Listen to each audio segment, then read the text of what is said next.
오늘도 하나님을 경배하고 예배하는 이 귀한 자리에 나오신 여러분을 다시 한번 주님의 이름으로 축복하고 또 환영합니다. 이제는 아침 저녁으로 정말 선선한 날씨를 지나서 조금 추워지고 있어서 새벽에 영하로 내려간 적도 있었던 것 같아요, 지난주에. 그래서 수은계가 많이 내려가고 있는데 환절기에 건강 특별히 좀 잘 유의하시고 우리 권사님들 위해서도 계속 기도해 주셨으면 좋겠습니다. 지난주에 저희들은 야고보서 강의 살아가는 지혜 열매 맺는 인생 네 번째 시간으로 하나님께 말하는 법이라는 제목을 가지고 말씀을 보았었습니다. 하나님의 진리의 말씀을 들을 때 또 하나님께 기도하고 대화할 때 우리가 어떤 태도와 자세를 가져야 하는지에 대해서 살펴보았습니다. 그것은 바로 듣기는 속히 하고 말하기는 더디하고 성내기도 더디하라는 것이었습니다. 계속해서 가을이 깊어가는데 우리가 하나님의 음성을 깊이 듣는 연습을 해봐야 된다고 말씀드렸고, 우리들의 말만 계속해서 주장하고 하는 것이 아니라 주님을 묵상하고 주님의 음성을 듣는 연습을 하는 것이 얼마나 필요한지에 대해서 들었습니다. 오늘은 살아가는 지혜 열매 맺는 인생 5번째 시간으로 1장을 마무리하면서 한 걸음 더라는 제목을 가지고 말씀을 살펴보도록 하겠습니다. 저는 제가 굉장히 기억력이 좋다고 생각했었습니다. 과거형인 것을 주목하시기 바랍니다. 지금도 굉장히 나쁜 편은 아닌데, 오늘 차를 타고 오면서 저희 아내가 이제 당신도 이전 같지 않다, 계속 까먹는다. 왜냐면 저희 집사람이 습관적으로 잘하는 행동이 전화기를 항상 놔두고 가요, 어딘가에. 제가 항상 그걸 들고 와서 여기 주는데 요즘에 제가 전화기를 차에다 놓고 내려서 저희 집사람이 이제 그 얘기를 한 것 같아요. 어쨌든 지금도 아주 나쁜 편은 아닌데, 여기 계신 저보다 인생의 선배님들이신 여러분께는 죄송하지만 저도 조금씩 나이를 먹어가면서 기억력이 감퇴하는 거를 느끼게 되더라고요. 그게 참 신기하더라고요. 그죠? 안 그럴 것 같은데 그래요. 분명히 조금 전에 해야지라고 생각했는데 그게 뭔지 전혀 생각이 안 날 때도 있습니다. 또 책을 보거나 설교 준비를 하거나 하면서 좋은 아이디어들이 막 떠오를 때가 있어요, 하나님의 은혜로. 그래서 와, 이거 되게 좋다라고 하면서 나중에 사용해야지 하면 적어놓지 않으면 곤란한 경우가 생기는 거예요. 내가 무슨 생각을 했지 캄캄한 거예요.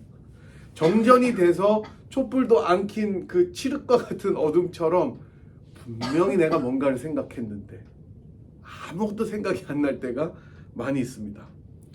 그래서 제 아내도 장 보러 갈 때는 이제 꼭 리스트를 적어놓지 않으면은 집에 올 때 후회해요. 아차, 그거 또 갈 수도 없고. 네, 그렇지 않고 저한테 사야 되는데 당신 이거 기억해? 라고 하면 둘 다 잊어버려서 완전히 못 사고 도리어 다른 엉뚱한 걸 사오면서 즐거워하는 그런 경우도 있습니다. 아마 여러분도 이런 경험들이 일상에서 많으실 것 같습니다. 오늘도 혹시 끝나고 장을 보실 때 잘 적어 가시기를 바랍니다. 이내 잊어버립니다. 분명히 들었는데 새까맣게 잊어버리는 경우가 너무 흔한 것은 우리들의 경험을 통해서 알기 때문이죠. 오늘 본문은 이처럼 말씀을 들었는데 행하지 않는 사람을 비유할 때 이런 것을 사용하고 있습니다. 23절과 24절에 나와 있는, 우리가 한번 같이 읽어봤으면 좋겠습니다. 23절, 24절 같이 읽어보겠습니다. 시작. 누구든지 말씀을 듣고 행하지 아니하면 그는 거울로 자기의 생긴 얼굴을 보는 사람과 같아서 제 자신을 보고 가서 그 모습이 어떠했는지를 곧 잊어버리거니와. 여러분, 여자들과 남자들이 거울을 볼 때 느끼는 것이 너무 서로 다르다고 합니다. 여자들은 아무리 마르고 심지어 갈비뼈가 보일 정도로 마른 체형을 가지고 있다고 하더라도 거울을 보면 내가 배가 나왔구나, 내가 뚱뚱하고 몸매가 굉장히 좋지 않구나 라고 느낀대요. 그래요? 네. 반면에 남자들은 굉장히 살이 많고 배가 나왔음에도 불구하고 거울을 보면 근거 없는 자신감, 자신의 몸이 굉장히 좋은 편이라고 느낀다고 합니다. 완전 착각이죠. 그러면서 저를 생각해 보니까 저도 그랬던 것 같기도 하고 그래요. 우리가 거울에 비친 자기의 모습을 정확하게 인식하든지 그렇지 않든지 계속 거울을 또 보게 되는 것은, 그래서 매일 거울을 보게 되는 것은 자기의 그 모습을 완벽하게 기억하지 않고 잊어버리는 거죠. 거울에 비친 자기 모습을 정말 너무 포토그래픽 메모리가 정확하게 기억하는 사람은 거의 없을 거예요. 혹시라도 뭔가 정말 충격적인 것을 발견하지 않는 한 그 거울을 보고 자기의 모습을 잊어버리는 것은 너무 당연한 거고, 그래서 계속해서 거울을 보는 것입니다. 야고보 사도는 오늘 본문을 통해서 말씀을 듣고 행하지 않는 사람들의 모습이 마치 거울을 보고 그 모습을 금방 잊어버리는 것과 같다고 경고하고 있습니다. 정말 와닿는 비유 같아요, 저는. 우리는 지난 시간에 하나님의 말씀을 잘 듣고 말하기는 더디하고 성내기도 더디해야 된다. 즉, quick to hear, slow to speak, and slow to anger에 대해서 들었죠. 하지만 야고보 사도는 성도들은 단지 하나님의 말씀을 듣는 데만 머물지 않기를 원합니다. 도전합니다. 한 걸음 더 나아가서 듣기만 하지 말고 어떻게 하라는 거예요? 행하라는 것입니다.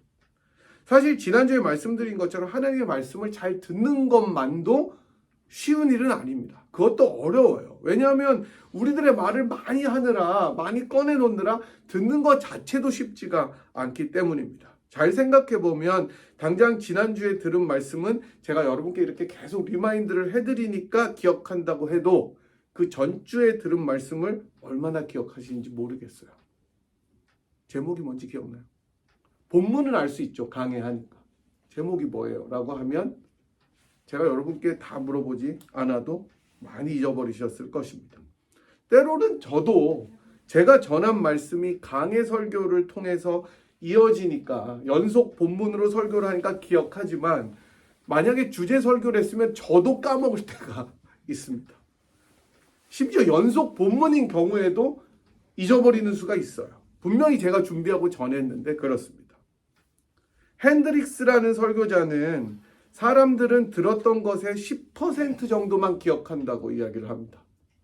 또한 릭 워렌 목사님 유명하죠. 세를백 교회. 우리가 들은 지 72시간, 그러니까 3일 정도 지나면 95% 정도를 잊어버린다고 합니다.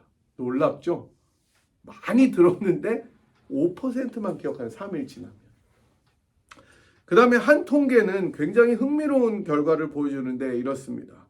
사람들은 읽은 것, 내가 리딩한 것의 10%를 기억한답니다. 읽은 것은. 그리고 듣기만 한 것은 20%. 보기만 한 것은 30%. 그러니까 여러분, 읽은 것보다 들은 것을 더 많이 기억하고 본 거를 더 많이 기억하는 거예요. 근데 보고 들은 것, 동시에 보고 들은 것은 50%를 기억한답니다. 근데 본 다음에 내가 쓴 것, 이거는 70%를 기억한답니다. 근데 놀라운 사실은요, 내가 한 것 있죠. 내가 doing. 내가 했던 것은 무려 90%를 기억한다고 합니다. 참 놀라운 일입니다. 야고보가 이런 통계를 알았거나 뇌과학에 대한 전문가는 분명히 아니었겠지만 가장 중요한 원리를 꿰뚫고 있는 것입니다. 말씀을 듣는 데만 그치지 말고 그것을 행하라는 거예요. 그렇게 되면 자연히 그 말씀을 듣고 쓰고 본 것 이상의 효과를 내기 때문입니다. 다시 말씀드리면 말씀을 내 마음속에 간직하고 기억하는 가장 좋은 방법은 뭐냐? 그것을 행하면 된다는 거예요. 그것을 해보면 내가 저절로 내 마음속에 기억이 된다는 것입니다. 본문을 통해서 야고보 사도는 독자들에게 말씀을 듣기만 하지 말고 듣기만 하고 행하지 않는 사람은 자기를 속이는 자라고 강력하게 도전합니다. 그러면서 25절로 넘어가는데 25절은 자유롭게 하는 온전한 율법을 들여다보고 있는 자는 듣고 잊어버리는 자가 아니요 실천하는 자니 이 사람은 그 행하는 일에 복을 받으리라 라고 말씀합니다. 많은 학자들이 25절에 나오는 자유롭게 하는 온전한 율법이 무엇일까 생각해 왔습니다. 왜냐하면 지금까지 하나님의 살아있는 진리의 말씀에 대해서 막 이야기를 하다가 그래서 그 말씀을 듣고 지키고 이야기를 하다가 갑자기 왜 율법을 얘기하느냐라는 질문을 하기 때문이죠. 왜냐면 율법은 구약에 그죠? 나오는 거고 예수님이 이미 다 이뤘는데 왜 율법에 대해서 이야기할까라고 질문합니다. 여기서 자유롭게 하는 온전한 율법은 간단하게 말씀드리면 예수님께서 완전히 성취하신 것으로 이제는 모세가 주었던 율법을 넘어 죄인들을 자유케 하는 법인 복음을 의미한다고 보는 것이 가장 적절합니다. 복음입니다. 따라서 자유롭게 하는 온전한 율법을 들여다보는 사람들은 복음을 들여다보는 사람들, 즉 복음의 말씀을 심각하고 진지하게 받아들여서 묵상하고 그 내용을 들으려는 자들을 이야기합니다. 그래서 이 사람들은 복음을 듣고 있는 자들이 아니라 까먹는 사람들이 아니라 실천하는 자들이다라고 이야기합니다. 그러니까 하나님의 복음의 말씀을 읽고 듣고 묵상하고 쓰는 사람들은 단순히 그렇게만 하는 것이 아니라 그 말씀을 어떻게 해야 된다는 것, 실천하는 데까지 이르러야 된다라고 말씀하고 있는 것입니다. 레이몬드 브라운이라는 신약학자는 히브리서를 강의하면서 정말 인상에 남는 그 말을 했는데, 말씀을 들으라, 믿으라, 순종하라, 나누라 이렇게 얘기했습니다. 말씀을 믿으라, 순종하라, 들으라, 믿으라, 순종하라, 나누라. 결국 성도들은 말씀을 읽고 하나님과 소통할 때 먼저 잘 들어야 됩니다. 내가 말하지 말고 하나님의 뜻이 무엇인지 잘 듣고 기억해야 돼요. 그리고 그 말씀을 깊이 믿어야 됩니다. 확신해야 됩니다. 여러분, 성도들이 왜 인생 속에서 하나님의 말씀에 대한 확신이 없냐면 그 말을 그대로 믿지 않기 때문이에요. 심지어 목사들도 전하는 그 말씀을 믿지 않고 전할 때가 너무나 많다는 거예요. 그래서 켈빈은 자기가 확신하고 믿는 그것을 전하라고 이야기했습니다. 저도 가끔 회개가 될 때는 제가 전하면서도 이게 진짜 맞나? 라고 하면 여러분, 제가 어떻게 전하겠어요? 제가 이 말씀에 확신하지 않으면 어떻게 전하겠습니까? 여러분도 말씀을 읽으실 때, 들으실 때 그것이 그렇게 될 줄 믿는 마리아의 믿음처럼 이루어지다라고 고백하시는 은혜가 있어야 되는 것입니다. 그리고는 그 말씀에 순종해야 됩니다. 그리고 그것을 살아내면서 나누어야 되는 거예요. 이게 너무나 중요합니다. 우리 주님께서도 그래서 산상수훈을 마무리하시면서 결론적으로 하시는 말씀이 뭐냐면 모래 위에 지은 집과 반석 위에 지은 집의 비유를 말씀하셨습니다. 마태복음 7장 24절에서 27절까지의 말씀인데 제가 한번 읽어보겠습니다. 그러므로 누구든지 나의 이 말을 듣고 행하는 자는 그 집을 반석 위에 지은 지혜로운 사람 같으니 비가 내리고 창수가 나고 바람이 불어 그 집에 부딪히되 무너지지 아니하나니 이는 주초를 반석 위에 놓은 연고요 나의 이 말을 듣고 행치 아니하는 자는 그 집을 모래 위에 지은 어리석은 사람 같으리니 비가 내리고 창수가 나고 바람이 불어 그 집에 부딪힘에 무너져 그 무너짐이 심하니라. 이렇게 말씀하십니다. 여기서 강조되는 것은 예수님의 말씀을 듣는 것이 아닙니다. 듣고 어떻게 하는 거예요? 행하는 자. 여기에 포커스가 있는 거예요. 여기서 예수님의 말씀을 듣고 행하는 자와 그렇지 않은 자의 결국이 너무나 달라진다는 것입니다.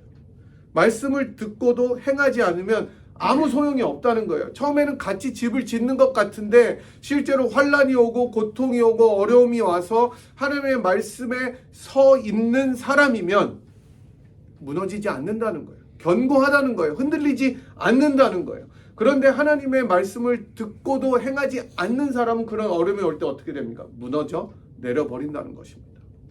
그러니까 행하는 것이 얼마나 중요한지를 주님께서도 이미 말씀하셨고 야고보는 그 주님의 가르침에 위에 서서 하나님의 말씀의 행함을 중요하게 말씀하고 있는 것입니다. 여러분 자녀들 중에 야 이것 좀 해올래? 그러면 네 하고 안 하는 애들 있죠.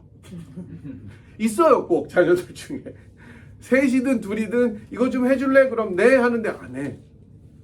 어떤 애들은 대답은 안 하는데 하는 애들도 있지만 네 하고 안 하면 참 꼴보기 싫죠. 대답이나 하지 말든가. 어쩌면 저희 집에서는 제가 그런 사람일 수도 있는데 마스크 때문에 지금 표정을 확인할 수가 없어요. 네. 여러분 그 예수님의 비유에서도 나오죠. 큰아들한테 가서 좀 일 좀 해라 그랬더니 네 한다면 안 가죠? 안 가요. 안 갑니다. 어쩌면 우리가 그런 사람일 수도 있어요. 우리 아까 장로님 기도하셨던 것처럼 정말 우리가 다 하나님의 말씀을 잘 듣고 그렇게 순종하겠다고 얘기하고 고백은 하지만 실제로 예수님이 그렇게 한번 해볼래? 그럼 네 하고 안 해요. 움직이지 않아요. 그리고 그 말씀에 순종할 마음은 있는데 우리들의 행동이 따라가지 않을 때가 너무나 많이 있습니다.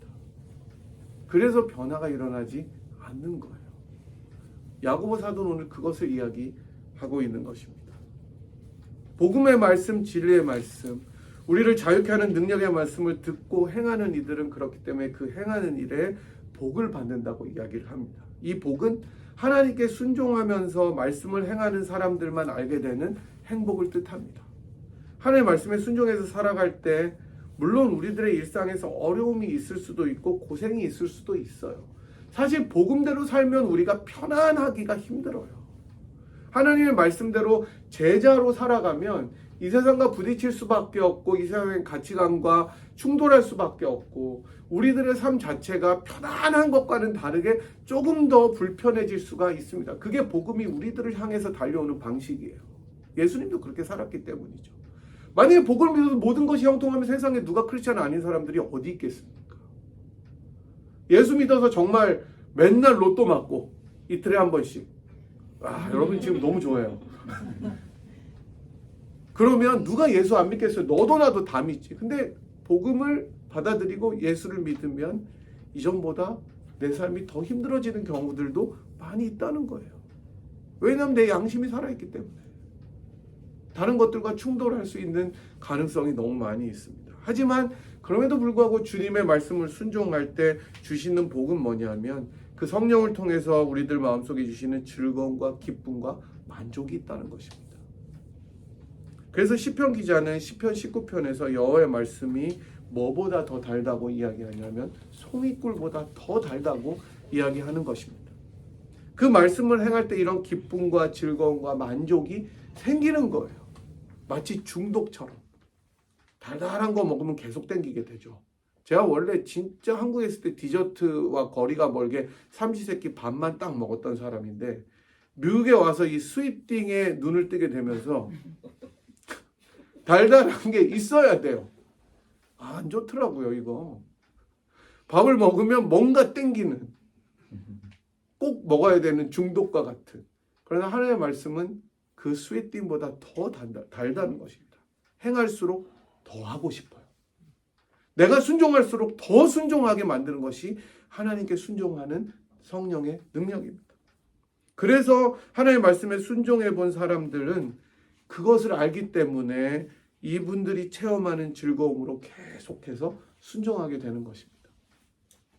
야고보 사도는 이제 이렇게 말씀을 행하고 실천하는 자들이 노력을 기울여야 되는 정말 아주 프랙티컬한 실제적인 영역으로 그 눈을 돌려서 우리들을 초대합니다. 그게 26절과 27절인데요. 같이 한번 26절, 27절 읽어보도록 하겠습니다. 시작. 누군지 스스로 경건하다 생각하며 자기 혀를 제갈먹이지 아니하고 자기 마음을 속이면 이 사람의 경건은 헛것이라. 하나님 아버지 앞에서 정결하고 더러움이 없는 경건은 곧 과와 과부를 그 환난 중에 돌아보고 또 자기를 지켜 세속에 물들지 아니하는 이것이니라. 아멘.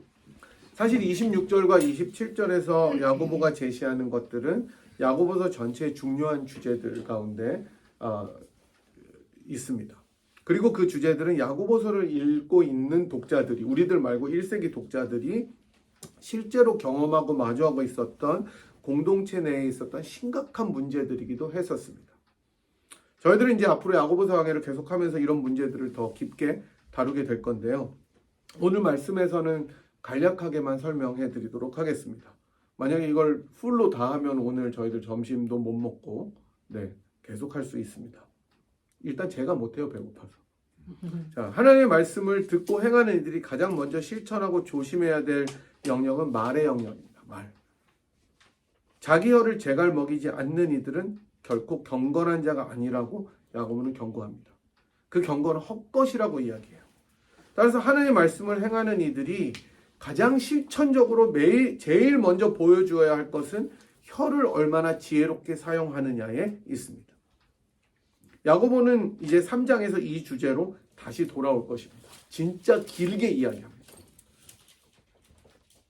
그러니 혀를 제갈먹이라는 거예요. 말 사용을 조심하라는 거예요. 분명히 이것은 우리가 지난번에 가난한 자와 부한 자를 이야기하면서 부한 자들이 말로 자기들의 가진 것을 자랑했기 때문이라고 학자들은 생각합니다. 말로 상처받아요.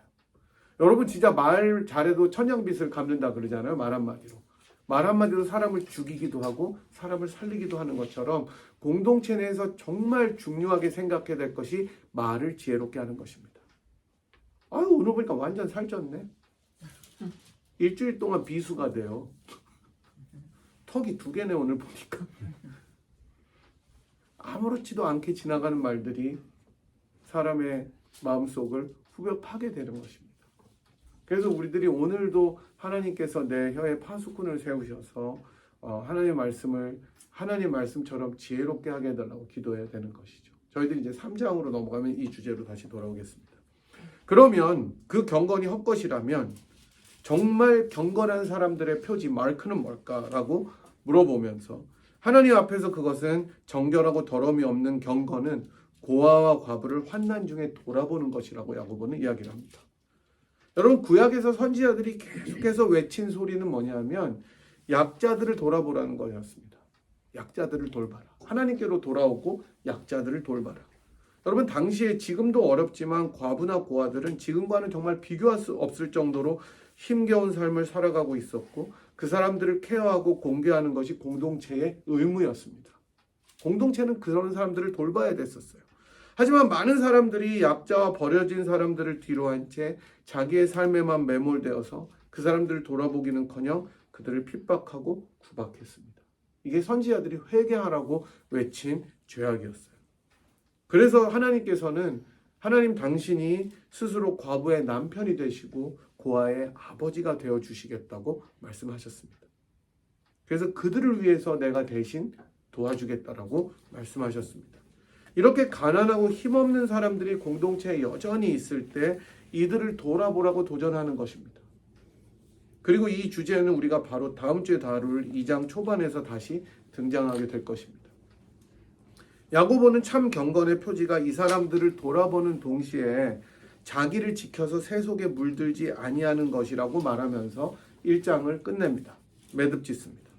저는 여기서 야고보가 성도들을 향해서 도전한 참 경건에 대한 순서에 대해서 주목하고 싶은데요. 야고보는 단지 개인의 경건만이 중요하다고 말하는 것이 아니라는 것을 기억했으면 좋겠습니다. 지금 이 서구의 기독교 그리고 그것 때문에 영향을 받은 우리나라의 기독교에서 경건함이라고 생각할 때는 다 개인의 경건함이라고 생각합니다. 내가 거룩해야 되고 내가 하나님 앞에 올바라야 되고 내가 나만 잘하면 된다라고 생각하지만 아니에요. 사회적 책임, 공동체의 책임을 먼저 말하고 그 다음에 개인의 경건을 말하고 있다는 것을 주목하셔야 됩니다. 우리는 흔히 내 자신이 경건하고 정결하고 거룩하게 살면 다 될 것처럼 말하지만 그게 다가 아니라고 오늘 야고보는 이야기하는 것입니다. 둘 모두가 함께 가야 돼요. 공동체는 하나님의 가족들로 구성되어 있습니다. 그 중에 누군가 궁핍하고 어려움을 당하는지 살펴서 그 사람들을 도와줘야 되는 것이 공동체의 의무입니다. 그게 교회예요. 경제적이든 건강이든 어떤 것으로든지 어려움을 당하는 사람들이 있다면 그래서 소외되는 사람들이 있다면 그 사람들을 도우라고 챌린지하고 있는 것입니다. 그게 내 경건만큼이나 아니 어쩌면 그 이상으로 중요하다고 말하고 있는 것입니다. 나만 성경 잘 읽고 성경 잘 듣고 잘 믿으면 되는 것이 아니라 진정한 행함은 진정한 경건은 요한 1서에서 보았던 것처럼 형제 자매를 사랑하는 것으로 표현되어야 하고 그것은 말과 혀로만 사랑하는 것이 아니라 행함과 진실함으로 드러나야 하는 것임을 기억하라고 도전합니다. 여러분 말씀을 정리해 보도록 하겠습니다. 야고보 사도는 복음을 아는 사람들이 더욱 힘써야 될 것은 단지 듣는 것에서 그치는 것이 아니라 한 걸음 더 나아가 그 말씀을 행하는 것이라고 도전합니다. 사실 쉽지 않습니다. 그리고 그 행함은 공동체성을 기억하고 공동체 안에 있는 여러 가지 문제들과 사회적인 책임들을 내 개인의 경건과 더불어 행할 때 의미가 있다고 말합니다. 여러분, 얼마나 많은 설교들이, 얼마나 많은 기독교 지금 현재 교회들의 가르침이 개인의 경건에만 축소되어 있습니까? 사회적 책임을 이야기하지 않아요. 공동체 안에 어려움을 해결하라고 이야기하지 않아요. 그냥 여러분 기도 잘하시고 전도 잘하고 말씀 잘 읽으면 된다는 데서 그치기 때문에 지금 우리나라의 또 서구의 기독교가 어쩌면 모든 공공성을 상실한 채 욕을 먹고 있는지도 모르겠습니다. 고아와 과부를 돌아보는 것이 그 시대의 하나의 그리스도인의 경건의 표지였다면 오늘 우리 교회는 어떠해야 되겠습니까? 여러분 한번 생각해 보십시오. 그 공동체성을 기억하고 사회적 책임들을 내 경건과 더불어 행할 때 의미가 있는 실천이라고 야고보는 도전합니다. 쉽지 않은 말씀이죠. 사랑하는 여러분, 여러분들이 행하셔야 할 일들을 생각해 보시기 바랍니다. 오늘 말씀을 통해서 성령 하나님께서 우리들 마음속에 무엇을 그리고 어떤 일을 행하라고 도전하시는지 떠올려 보십시오. 아주 작은 발걸음이라도 괜찮습니다. 작은 스텝이라도 괜찮습니다. 그것을 행하는 것부터 시작하시면 됩니다. 이번 한 주 주님께서 말씀을 통해서 우리들의 마음속에 주시는 도전을 듣고 그것을 실제적으로 행하심으로 주님께서 원하시는 참 경건을 실천하는 우리 모두가 되었으면 좋겠습니다. 이런 한 주 보내시는 여러분이 되기를 소망합니다. 하나님, 우리가 하나님의 말씀을 너무나 여러 번 듣고 사랑한다고 고백하지만 실제로 우리들의 몸을 움직여 그것을 행하는데 너무나 게을렀던 것을 기억하고 주님 앞에 회개해야 합니다. 주님께서 용서하여 주시옵소서. 예수님께서 정말로 완벽한 하나님이시지만 자기의 모든 것을 다하여 주님께 순종하심으로 우리들을 구속하시고 새롭게 하셨던 일을 기억하면서 우리도 주님의 본을 따라 말씀을 듣기만 하고 있는 자가 아니라 행하는 자로 살기를 원하오니 하나님 믿음을 더하여 주시옵소서. 우리들 마음속에 하나님께서 성령을 통하여 강권하시는 행하고자 하는 것들이 있다면 이번 일주일 살아가며 순종하며 행할 수 있도록 은혜 내려 주시옵시고 우리들의 가정과 교회가 하나님 사회적 책임을 다하면서 동시에 개인의 경건을 이루어 나가는 복된 공동체와 가정이 되도록 은혜 내려 주시기를 간절히 기도합니다. 하나님, 우리들에게 부족한 연약한 그 모든 것들을 일으켜 하나님께 순종할 수 있는 믿음으로 일어서도록 축복하여 주시옵소서. 지금은 우리를 위하여 자기의 몸을 버리시고 하나님께 끝까지 순종하심으로 행하셔서 하나님의 자녀로 우리를 불러주신 우리 주님 예수 그리스도의 무한하신 은혜와 그 아들을 아끼지 아니하시고 우리 모두를 위하여 기꺼이 내어주신 하나님 아버지의 극진하신 사랑하심과 성령 하나님의 위로교통 충만하심이 말씀을 듣기만 하고 잊어버려서 정말로 참 경건에 이르지 못하는 자가 아니라 듣고 행함으로 올바른 경건을 이루어 나가는 사회적 책임과 개인적 경건을 동시에 이루어 나가는 사람이 되기를 결단하고 돌아가는 이 자리에 함께한 주의 백성들 한 분 한 분 머리머리 위에와 사랑하는 분이엘 재단 위에 지금부터 영원토록 함께 하시기를 간절히 축원하옵나이다. 아멘.